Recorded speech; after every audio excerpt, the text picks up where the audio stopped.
우리의 삶은 여러분 복되고 귀한 삶입니다. 여러분은 복되고 귀한 분들입니다. 하나님이 그렇게 하셨습니다. 그래서 그리스도인들은요, 서로 사랑할 때 가장 빛이 납니다. 그렇다고 해서 사랑을 막 빛내기 위해서 사랑을 막 하는 게 그게 중요한 게 아니라, 그렇다고 사랑하기 위해서 특별한 훈련을 받아야 되고, 또 특별한 사람들만 누리게 되는 어떤 특별한 권리를 하는 것은 아닙니다. 이런 겁니다. 여러분, 나무에서는 뭐가 열립니까? 사과가 열리죠. 배나무에서 뭐가 열립니까? 배가 열리죠. 당연한 걸 그렇게 물으십니까? 하는데, 당연한 걸 이야기하는 겁니다. 마치 사과나무에 사과가 열리는 것이 당연하듯이 그리스도인인 서로 사랑하는 것은 당연하다는 말입니다. 왜냐하면 하나님이 사랑이시기 때문입니다. 우리는 그 사랑 안에 속하였기 때문입니다.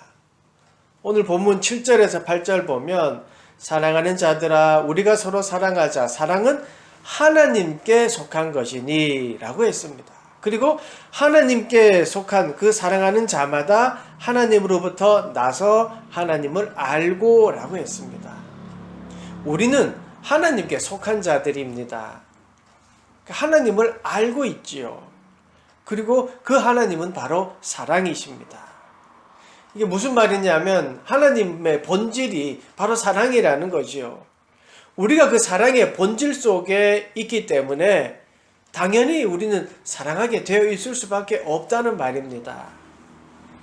사랑이 내 안에 있으면 나는 당연히 사랑을 하게 되어 있다는 말이지요. 또 15절 보시면, 누구든지 예수를 하나님의 아들이라 시인하면 하나님이 그 안에 거하고 그도 하나님 안에 거하느니라. 예수님을 하나님의 아들이라고 시인하면 이라고 했는데, 여기 계신 분들이 하나님의 아들임을 다 압니다. 고백합니다. 그렇죠? 아들이라고 믿습니다. 그렇기 때문에 이 가운데, 우리 가운데 주님이 거하십니다. 하나님의 아들 예수 그리스도를 믿는 자들 가운데에 주님이 함께하고 계시지요. 그러니까 함께한 이 우리 가운데에 우리가 사랑을 행하는 것은 당연한 거고, 그 사랑이신 주님이 우리 가운데 거하니 그 본질이 우리 안에 있으니까 우리가 행하는 것이 사랑이 되는 것은 당연한 것이지요. 11절 말씀 보십시오. 사랑하는 자들아 하나님이 이같이 우리를 사랑하셨은즉 우리도 서로 사랑하는 것이 마땅하도다. 요한 사도는 그래서 마땅하다라고 이야기했습니다. 서로 사랑하는 것은 마땅한 일이에요. 마땅하다의 헬라의 의미를 보면은요, 채무자의 의무라고 이제 의무를 갚는 거라는 뜻이 있습니다. 그러니까 사랑받는 자가 사랑하는 것은 당연한 의무라는 것이지요. 그렇죠. 의무 맞습니다. 근데 의무라고 하니까 부담을 가질까봐 조금 염려가 되는데요. 부담이 아니라 당연한 거라는 거죠. 이 말씀을 한 사도 요한의 어떤 말씀의 배경을 보면요, 영주주의자들에 의해서 잘못된 이단 교리들이 교회 공동체에 퍼지기 시작했습니다. 그게 뭐냐면 육체는 천하다는 거예요.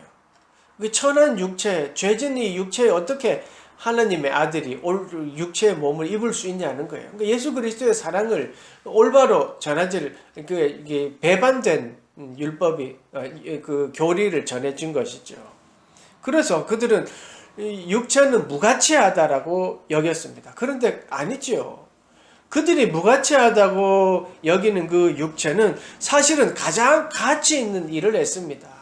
그 육체가 이 땅에 오셔서 우리를 위해서 십자가에 돌아가셨습니다. 어린 양이 되었습니다. 그거보다 더 큰 사랑이 어디 있습니까? 그러니까 우리가 가장 소중하게 여기는 소중하게 여겨야 될 것이 우리의 육체이고, 이 육체를 통해서 하나님의 사랑을 전해야 되는 것이죠. 그렇습니다. 지금도 그 당시에도 육체라는 것을 천하게 여김으로 인해서 하나님의 사랑이 왜곡되었는데 지금도 마찬가지인 것 같습니다. 마귀에게 속해 있는 이 세상은요, 가장 가치 있는 것을 가치 없다라고 합니다. 사랑의 가치보다 더 큰 것이 있다라고 우리에게 가르칩니다. 우리 그렇게 유혹하고 있죠. 그런데 아닙니다. 하나님의 자녀는 이 세상에서 가장 가치 있는 것이 사랑임을 압니다. 그래서 우리는 그 사랑을 바르게 전하고 알려야 하는 의무가, 그런 사명이 우리에게 있는 것이죠. 여러분, 사랑은 가장 큰 가치이고 우리가 지켜나가야 하고 우리 안에서 완성되어지는 것임을 우리는 잘 알아야 합니다. 지금 우리는 예수 그리스도를 믿고 있습니다. 그리고 살아나신 예수 그리스도를 우리는 믿습니다. 부활하셔서 지금도 우리를 인도하시는 예수 그리스도를 믿습니다. 그 사랑을 우리는 알고 있습니다. 우리는 그 사랑을 우리 마음에 품고 있다는 말이지요. 사랑을 우리가 마음에 품고 있으면요, 꽃이 향내가 저절로 나듯이 우리도 그 사랑의 풍내가 이렇게 향기가 나는 것은 당연한 일입니다. 만약 우리가 예수 그리스도에게 만약에 그 사랑을 받은 사랑을 평생 갚아야 될 어떤 의무라고 생각을 한다면 여러분 좀 끔찍하지 않습니까? 그 받은 사랑을 갚아야 돼. 언젠가는 갚아야 돼. 빚진 자로서 막 갚아야 된다는 생각을 하면, 그럼 가만히 생각해 보세요. 내가 이 신앙생활을 잘해가지고 사랑으로 보답해야 된다. 내가 물질을 많이 들여서 그 사랑에 보답해야 된다. 은혜를 내가 죽기 전에 내가 어떤 행위로 갚아야 된다. 모두 이렇게 갚아야 된다라고 생각한다면 우리의 행위, 신앙생활 하나하나가 아마 너무 부담스럽고 아마 숨막힐 정도가 될 것이라고 생각이 됩니다. 하나님이 말씀하시는 사랑은요, 당연한 겁니다. 서로 사랑해라 라고 말씀하신 이 사랑해라라는 건요, 당연한 거예요. 여러분, 공기를 들이마시는 거를 이거 안 마시면 죽어, 의무를 가지고 마시는 사람 없는 것처럼, 당연한 것처럼 우리가 사랑을 행해라는 것은, 아니 사랑하는 것은 당연한 것입니다. 보답을 위한 것이 아니라 자연스러운 것이라는 것이죠. 물이 높은 곳에서 아래로 흐르는 것처럼, 물이 이렇게 꽉 차면 넘치는 것처럼 당연한 것이 사랑입니다. 10절 말씀을 한번 보십시오. 10절. 사랑은 여기 있으니 우리가 하나님을 사랑한 것이 아니요 하나님이 우리를 사랑하사 우리 죄를 속하기 위하여 화목제물로 그 아들을 보내셨습니다. 하나님이 우리를 사랑하셨습니다. 우리 죄를 용서해 주신 것은 하나님이 우리를 사랑하셨기 때문입니다. 화목제물이 되어서 십자가에서 어린 양의 제물과 같이 되신 것은 우리의 어떤 아주 의로운 것이 있는 것이 아니라 하나님의 일방적인 사랑 때문입니다. 하나님이 우리를 사랑하신 것에는요, 조건이 없습니다. 그러니까 우리가 갚아야 될 것이 아닙니다. 하나님의 일방적인 사랑이셨고 이었던 것이죠. 이게 참 중요한 사실입니다. 우리가 하나님을 사랑한 것이 아니요 하나님이 우리를 사랑하셔서 이렇게 되었습니다. 우리는 어떻게 보면 그냥 내 안에 계신 하나님의 사랑을 그냥 품고 있으면 됩니다. 그러면 그 향내가 저절로 나게 되는 것이죠. 우리가 그 하나님의 사랑을 품지 않으니까 문제예요. 내 안에 계신 하나님을 인정하지 않으니까 문제가 되는 거예요. 이미 하나님은 우리를 일방적으로 사랑하셔서 내 안에 계신데 내 안에 계시지 않은 것처럼 여기고 사랑의 가치가 가장 중요하지 않다라고 여기고 살아가니까, 그러니까 문제가 생기고 내 안에 갈등이 생기고 그 갈등이 다르게 우리에게 표출되는 것이죠. 내 안에 계신 주님을 받아들이고 그대로 계십시오. 그러면 향내가 납니다. 오히려 말이죠. 내 안에 계신 주님을 서투른 행동으로 막 내 안에 계신 걸 나타내야 되고 서투른 행동이나 서투는 향내를 막 나타내려고 하면 그게 오히려 고약한 냄새가 날지도 모릅니다. 여러분 향수 뿌려보셨습니까? 향수 뿌리면요 좋죠. 근데 이 냄새 좋다고 이 향수 뿌리고 저 회사 좋다고 저 향수 뿌리고 한 세네 가지의 향수를 뿌렸다고 생각해 보십시오. 생각만 해도 어지럽습니다. 그런 마찬가지입니다. 내 안에 이미 예수 그리스도가 계시고 그분을 통해서 하나님의 사랑이 드러나는데 내가 인위적으로 드러내려고 뭐든지 하는 것, 그게 뭡니까? 그게 교만이죠. 인위적으로 뭔가를 자꾸 하려고 하면 오히려 고약한 게 되어버리는 것이지요. 가장 아름다운 향내는 뭐냐면요, 평소에 나는 향내입니다. 모든 사람들도 그렇습니다. 인위적으로 어떤 뿌려서 막 하는 것보다가요, 그냥 평소에 사용하는 비누, 평소에 사용하는 화장품에서 나는 그 향내가 가장 아름다운 것이죠. 마찬가지입니다. 그리스도의 사랑을 드러내려고 인위적으로 뭐 하려고 하는 것이 아니라 내 안에 계신 주님을 내가 잘 간직하고 그분에게 잘 순종하는 그 모습을 통해서 그리스도를 향내가 드러나고 그 사랑이 드러나게 되는 겁니다. 그게 당연한 모습이 되어야 되는 것이지요. 갑자기 뿌리는 향수는 오히려 반감을 사는 것처럼 우리가 늘 내 안에 계신 주님을 생각하고 또 내 안에 계신 주님과 동행할 때 그때 우리는 주님의 사랑이 내 안에서 이루어지고 또 그 사랑을 전할 수 있고 또 사랑을 행하게 되는 것입니다. 인위적으로 사랑해야지 하면서 하는 행동은 오히려 냄새가 구린 냄새처럼 될 수 있게 되지요.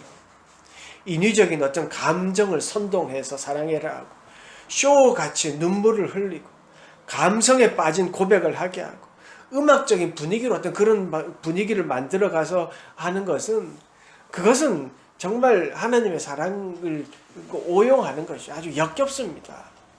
여러분 그런 것들에 속으면 안 됩니다.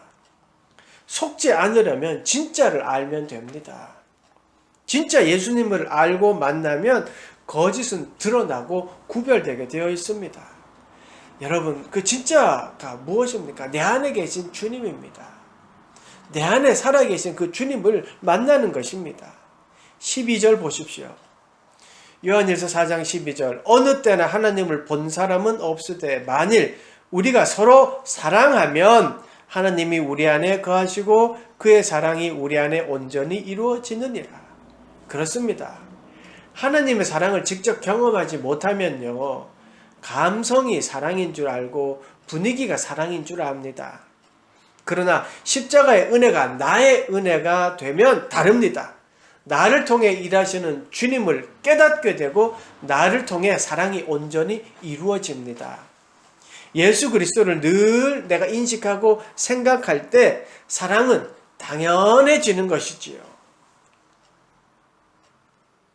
주님은 우리를 통해서 사랑을 이루어 가십니다. 주님의 사랑이 우리 안에 온전히 이루어지느니라 라고 했습니다. 그의 사랑이 우리 안에 온전히 이루어지느니라. 예수 그리스도께서 우리를 사랑하셔서 십자가에 돌아가셨고요. 그래서 우리에게 새 생명을 주셨습니다. 그럼 그 새 생명을 받은 우리가, 주님의 사랑을 받은 우리가 서로 사랑하고 하나님을 사랑하고 이웃을 사랑하는 삶을 살아갈 때 그게 바로 사랑이 온전해지는 것이죠. 하나님의 사랑을 받은 우리가 여전히 그것을 부정하고 악한 영들이 익숙한 것에 계속 살아간다면 그것은 사랑이 온전해지는 것이 아니지요. 그래서 요한 사도가 자꾸 육체에 자꾸 살아가는 이 육체의 삶을 거부하는 잘못된 교리를 향해서 아니다. 하나님도 육체로 오셨고 이 육체를 통해서 이웃을 서로 사랑해야 된다. 그것이 바로 하나님이 원하시는 온전한 사랑이다 라고 알려주신 것이죠. 지금 우리가 삶을 살아가면서 하나님이 주신 이 사랑, 하나님이 주신 공동체, 가족, 이것을 인정하지 않고 다른 것, 엉뚱한 것을 따라가며 살아가는 것, 뭐 예를 들어서 물질을 향해서 살아가고 또 명예를 위해서 살아가는 어떤 그런 모습들이 아니다라는 것을 우리에게 알려주는 것이신 것이지요. 온전하기 위해 성령을 하나님은 우리에게 주셨습니다. 그래서 그 온전함을 우리는 따라야 하는 것이지요. 주님은 사랑이 우리에게 온전해진다고 하셨는데 표준 세번역은 보니까 하나님의 사랑이 우리 가운데 완성된다라고 번역했습니다. 그렇습니다. 우리는 사랑을 통해 주님의 사랑이 완성되어지는 것이죠. 여러분, 하나님이 우리 한 사람 한 사람을 통해 주님의 그 사랑을 완성해 나간다. 이 참 놀라운 하나님의 은혜이지 않습니까? 한 사람 한 사람을 통해 하나님의 사랑을 완성해 나간다는 것, 놀라운 은혜이면서 또 감사한 일입니다. 내 한 사람을 한 사람을 통해서 주님의 사랑을 완성해 간다니요. 그렇게 온전해진다니요. 정말 감사한 일이죠. 그래서 내 자신 존재가, 우리 존재 자체가 귀한 겁니다. 한 사람 한 사람을 통해서 하나님은 그 사람을 통해서 하나님의 사랑을 온전하게 완성해 가시기 때문입니다. 그러니까 우리를 통해서 일하시는 그 주님께 우리는 늘 귀 기울여야 되고 그분의 뜻을 따르려고 노력해야죠. 왜냐하면 그래야지 그 사랑이 완성되어 있기 때문입니다. 그래서 소중하게 생각해야 되는 거예요. 내 행동 하나, 내 말 하나하나의 말입니다.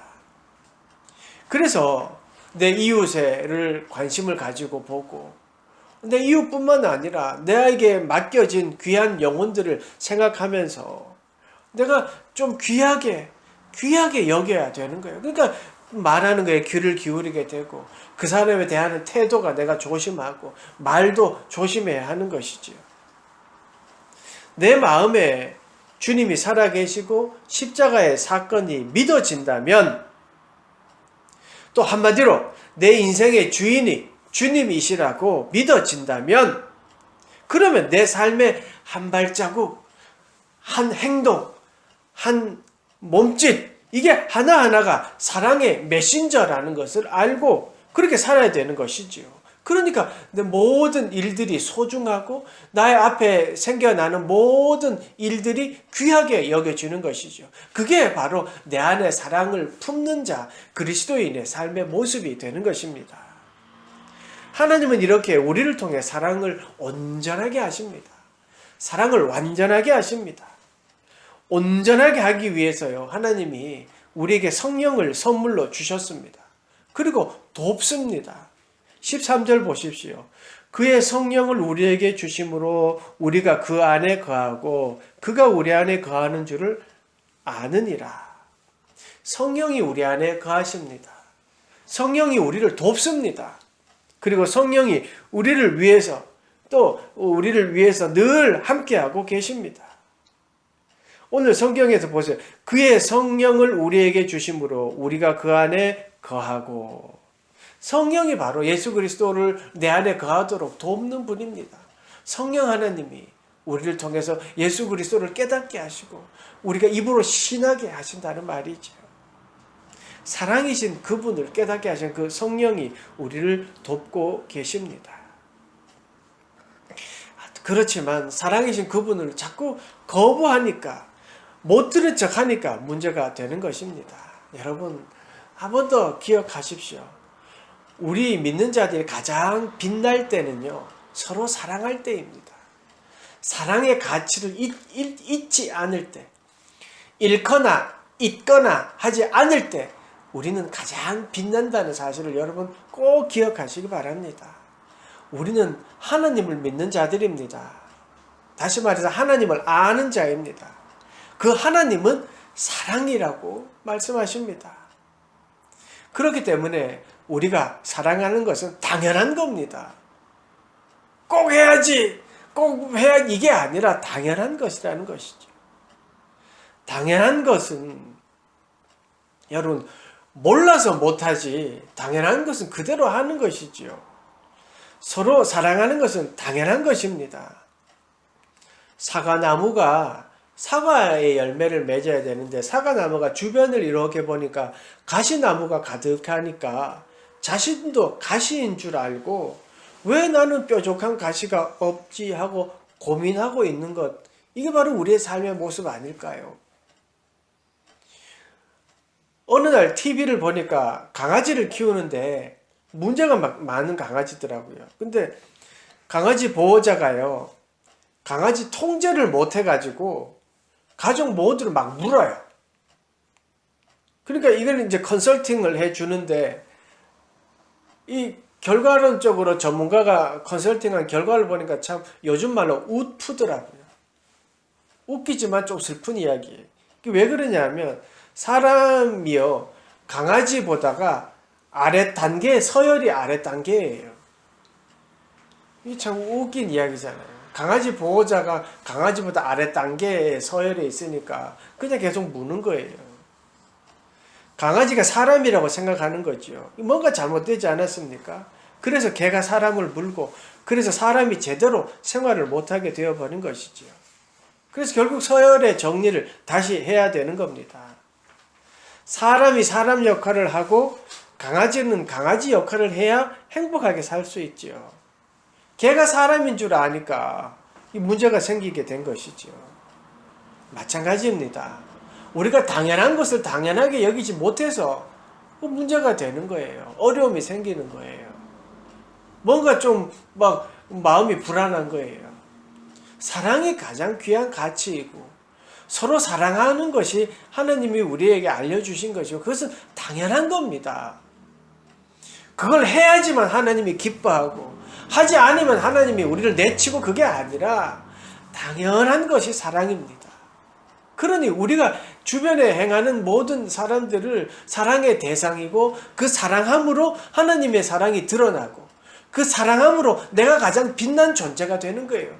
그 사랑함으로 하나님이 나를 온전하게, 하나님의 사랑이 온전해지는 거예요.